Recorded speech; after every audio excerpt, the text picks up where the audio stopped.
শিক্ষার্থীরা তোমরা কেমন আছো? আশা করি ভালো আছো।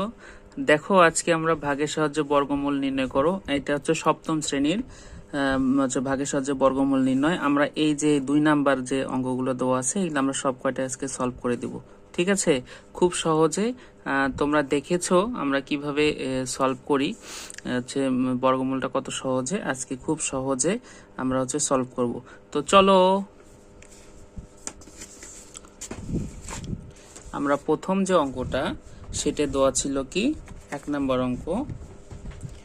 প্রথম অঙ্কটা দেওয়া ছিল খুব ইজিলি হবে। হ্যাঁ, প্রথম অঙ্ক ক নাম্বার, এটা 2 নাম্বারের। ক নাম্বার অঙ্ক দেওয়া ছিল কি ভাগের সাহায্যে বর্গমূল নির্ণয় করো। ঠিক আছে, ক নাম্বারটা ছিল 225।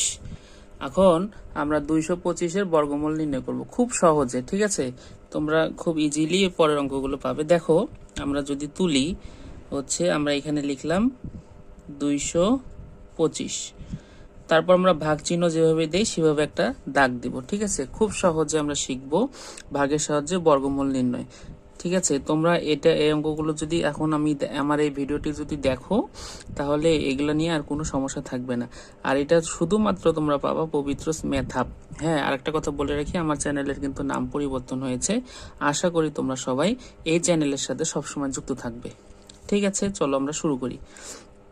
দেখো আমরা প্রথমে আমাদের কাজ জোড় সৃষ্টি করে নেওয়া। তাহলে দেখো আমরা এই পাশ থেকে হিসাব করব সবসময়, মানে ডান পাশ থেকে বাম পাশের দিকে যাব। তাহলে এখানে দুইটা সংখ্যা আগে নিব, নেওয়ার পর এটা আমার একটা জোড়। তাহলে এখানে তো আমার জোড় নাই, মানে দুইটা দিয়ে একটা দাগ দিয়ে নিব জোড়। এখানে যেহেতু নাই এটা সিঙ্গেল। এখন এখানে যেটা আছে সেইটাকে আমরা কি করব, এখানে আমরা যে ভাগ করব সেটা এর পূর্ববর্তী বর্গ সংখ্যা। তাহলে পূর্ববর্তী বর্গ সংখ্যা এখানে একই হবে। ঠিক আছে, 1, তাহলে 1 অক্ষে 1। ঠিক আছে, তারপর আমরা ভাগের মতো দিলাম, তারপর আমরা বিয়োগ করব এই যে 1। আর এখানে আমাদের যেহেতু এটা জোড়, ভাগের ক্ষেত্রে আমরা একটা করে সংখ্যা নামাই, কিন্তু এখানে কি করব, এখানে আমরা দুইটা সংখ্যা নামাবো, কারণ এখানে আমরা উপরে বর্ডার দিয়ে রেখেছি। তারপর আমরা এখানে ভাগের মতো একটা দাগ দেব। ঠিক আছে, খাড়া চিহ্ন দেব। এখানে 1, আমাদের নিয়মটা ছিল এখানে 1 হলে এইখানে এর ডাবল অর্থাৎ দ্বিগুণ হবে। তাহলে 1 আর 1 কত হয় 2, এই যে 2 বসাইলাম। এখন আমাদের কাজ এইখানে কি করব, এখানে একটা সংখ্যা বসাবো, ওই সংখ্যা এখানে বসাবো, বসে ওই সংখ্যা দেখে গুণ করব, করে যদি 125 হয় অথবা এর কম হয় সেক্ষেত্রে আমরা এর উপরে ভাগ দিব।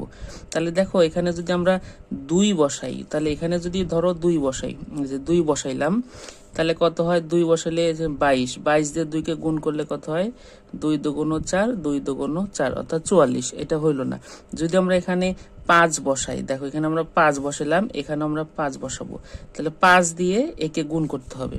তাহলে 25 যদি 5 দিয়ে গুণ করি, 5 5 25, 5 দুগুণ 5 5 থেকে 2, 5 দুগুণ 10 দিয়ে 12। তাহলে দেখো 125 আমার কিন্তু মিলে গেল। ঠিক আছে, এটা প্রথম অঙ্ক। অতএব 225-এর বর্গমূল 15। তারপর আমরা দেখবো খ নাম্বার অঙ্ক। খ নাম্বার বলছে 961। তাহলে দেখো 961 আমরা লিখলাম। তাহলে দেখো আমরা এখানে জোড় দিয়ে নিলাম, আগের অঙ্কর মতোই জোড় দিয়ে নিলাম, জোড় চিহ্ন দিয়ে নিলাম, মানে উপরে একটা দাগ দিলাম, দুইটা অঙ্ক মিলে একটা সংখ্যা হয় সেটাকে আমরা জোড় ভাবলাম 61। 9 সিঙ্গেল, তাহলে এখানে কোনো জোড় নাই। তাহলে আমরা দেখবো 9-এর পূর্ববর্তী জোড় সংখ্যা বর্গ সংখ্যা, মানে এখানে একটা বর্গ সংখ্যা নিতে হবে, সেটা যেন 9 মিলে যায় অথবা 9-এর পূর্ববর্তী। তাহলে দেখো এখানে যদি আমরা 3 দেই, 3 তিরিখে কত হয় 9 হয়। তাহলে কিন্তু আমাদের মিলে গেছে। ঠিক আছে, তাহলে দেখো এখানে যেহেতু আমরা মিলে গেছে, এটা শূন্য আমাদের না লিখতে হবে। আর এখানে দেখো এখানে কিন্তু আমাদের যেহেতু জোড় এটা, তাহলে দুইটাই সংখ্যায় একসাথে, মানে এই সংখ্যাটা একসাথে নামবে, অর্থাৎ দুইটা অঙ্ক একসাথে নামবে। ভাগের ক্ষেত্রে কিন্তু আমরা একটা একটা করে অঙ্ক নামাই, কিন্তু এখানে দুইটাই একসাথে নামবে। তারপরে যে টান দিলাম খাড়া দাগ, তাহলে এখানে 3 ছিল, এর দ্বিগুণ, তাহলে 3 3 যোগ করলে 6। ঠিক আছে। এখন দেখো এখানে আমি যে সংখ্যাটা বসাবো এখানে সেই সংখ্যাটা বসাবো এবং ওই সংখ্যা দিয়ে একে গুণ করে যেন এটা হয় অথবা এর কম হয়। এখানে যদি আমি 1 বসাই, এখানে যদি 1 বসাই, দেখো তো 1 দিয়ে আবার এটাকে যদি গুণ করি সেক্ষেত্রে কত হয়? 61 হয় না? এটা তাহলে কি মিলে গেল। ঠিক আছে, এটা হচ্ছে আমাদের হচ্ছে মিলে গেল। তাহলে অতএব 961 এর বর্গমূল হচ্ছে 31। আমরা গ নাম্বারটা দেখব। গ নাম্বারটা একটু ব্যতিক্রম। কত? 39 3969। এখানে দেখো আমাদের 4টা আছে, তাহলে এইখানে জোর 2টা মিলা আর এখানে 2টা অঙ্ক মিলে জোর। তাহলে দেখো 39-এর আগে বর্গ কত যায়? বর্গ সংখ্যা কত? 39-এর আগে কিন্তু বর্গ সংখ্যা হচ্ছে আমাদের কত? যদি আমরা 6 দেই তাহলে কিন্তু 6 কিন্তু 6 6 36, 39-এর আগে কিন্তু একটা বর্গ সংখ্যা। তাহলে এই যে আমরা 36 এখানে বসাইলাম, বসানোর পর বিয়োগ করে এখানে কত? 3 আসলো। এখন আমরা আমাদের কাজ হচ্ছে এখানে আমরা জোড়টাই নামায় দিব, তাহলে 6 9। এখানে কত? 6 ছিল, তাহলে এখানে কত হবে? 6 আর 6 যোগ করলে এই যে 12। ঠিক আছে, 6 আর 6 যোগ করলে হচ্ছে 12। এখন দেখো এখানে আমি যে সংখ্যাটা বসাবো এখানেও একই সংখ্যা বসাবো এবং ওই সংখ্যা যেটা বসাইছি সেইটা দিয়েই এখানে কিন্তু আমরা গুণ করব। তাহলে এখানে দেখো এখানে যদি 1 বসাই তাহলে এখানে কত হবে? 121। 121, তাহলে 1 দিয়ে গুণ করলে কত হবে? 121ই হবে। যদি আমি এখানে 2 বসাই এখানে হবে 122, এই যে 2 বসাইলাম 122। তাহলে এটাকে 2 দিয়ে গুণ করো, তাহলে 2 দুগুণ 4, 2 দুগুণ 4, 2 অক্ষে 2, 244। এখানে যদি 3 বসাও, অর্থাৎ এটা আমার এখনো আসে নাই রেঞ্জটা, তাহলে এখানে যদি 3 বসাই এখানে হবে 123। তাহলে 3 দেখে গুণ করো, 3 তিরিখে 9, 3 3 দুগুণ 6, 3 অক্ষে 3। দেখো এটার সাথে কিন্তু এটা মিলে যায়, তাহলে আমাদের এখানে হবে 3। তাহলে এখানে আমরা 3 বসাইলাম এবং ওই যে বসাইছি যে সংখ্যাটা সেইটা দেয় এটাকে গুণ করব। তাহলে আমরা গুণ করে দেখেছি এটা কি আমাদের মিলে যায় 369। এটা গেল আমার হচ্ছে গ নাম্বার। অতএব 3969 এর বর্গমূল হচ্ছে 53। ঠিক আছে, এখন আর একটা অঙ্ক আছে, আমরা এইখানে দেখব। আর একটা অঙ্ক, ঘ নাম্বার অঙ্ক দেওয়া আছে কি যে 10,404। ঠিক আছে, 10,404। দেখো এটা যদি আমরা বর্গমূল করি তাহলে এখানে আমাদের কাজ কি? যে আগে জোড় সৃষ্টি করে নেওয়া। জোড় সৃষ্টি করে নিয়েছি, তাহলে এখানে 1-এর পূর্ববর্তী বর্গ সংখ্যা আছে 1ই, যে 1 বসাইলাম 1 অক্ষে 1। ঠিক আছে, তাহলে কত হবে? এখানে আমার 0 নামানোর দরকার নেই, আমরা 4 নামাইলাম। হ্যাঁ, এখন এখানে কত হয়? 1, তাহলে এখানে কত হবে? 2। হ্যাঁ, এখানে কত হবে? 2।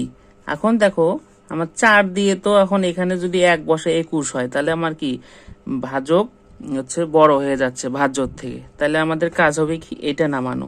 আর এটা যদি নামাইতে চাই আমাদের তো পারমিশন নাই, কারণ আমরা একটা নামাই দিছি। ওই পারমিশন নিতে গেলে আমার এখানে একটা 0 নিতে হবে। 0 নেওয়ার পরে আমরা পরবর্তী দুইটা জোড় সংখ্যাটা নামাইতে পারবো। তাহলে এই যে নামাই দিলাম 404। তাহলে এখানে কত ছিল? 10। তাহলে 10 দুগুণ কত হয়? এখানে 20 হবে। হ্যাঁ, 20 হইল। এখন দেখো এখানে আমরা যেটা বসাবো এখানেও সেটা বসাবো, বসায় এটা যেন হয় অথবা এর কম হয়। তাহলে এখানে যদি 1 বসাই তাহলে এখানে 1, 201 দুগুণ কত হয়? 402 হয়। তাহলে 2 বসাই, 2 বসাইলে এখানে ধরো 2 বসাইলাম, 2 দিয়ে গুণ করো, 2 দুগুণ 4, 2 0 0, 2 দুগুণ 4, এই হচ্ছে 0। অতএব 10,404 এর বর্গমূল হচ্ছে 102। এটা হচ্ছে উত্তর। হ্যাঁ, এই ছিল তোমাদের হচ্ছে সপ্তম শ্রেণীর হচ্ছে 2 নম্বর অঙ্ক। এটা আমরা ভিডিও দিয়েছিলাম, হ্যাঁ শর্ট দিয়েছিলাম এবং হচ্ছে আরেকটা ভিডিও আমরা হচ্ছে আপলোড করেছিলাম, সেটার হচ্ছে অনুশীলনীর অঙ্কগুলো। যাই হোক, এরকম অঙ্কগুলো কিন্তু সর্বদাই বিভিন্ন চাকরির পরীক্ষাতেও আসে, সেক্ষেত্রে আমাদের কিন্তু ক্যালকুলেটর ইউজ করতে দেয় না। তো এই অঙ্কগুলো কিন্তু আমাদের খুব উপকার হবে যদি আমরা এই নিয়মগুলো শিখে থাকি।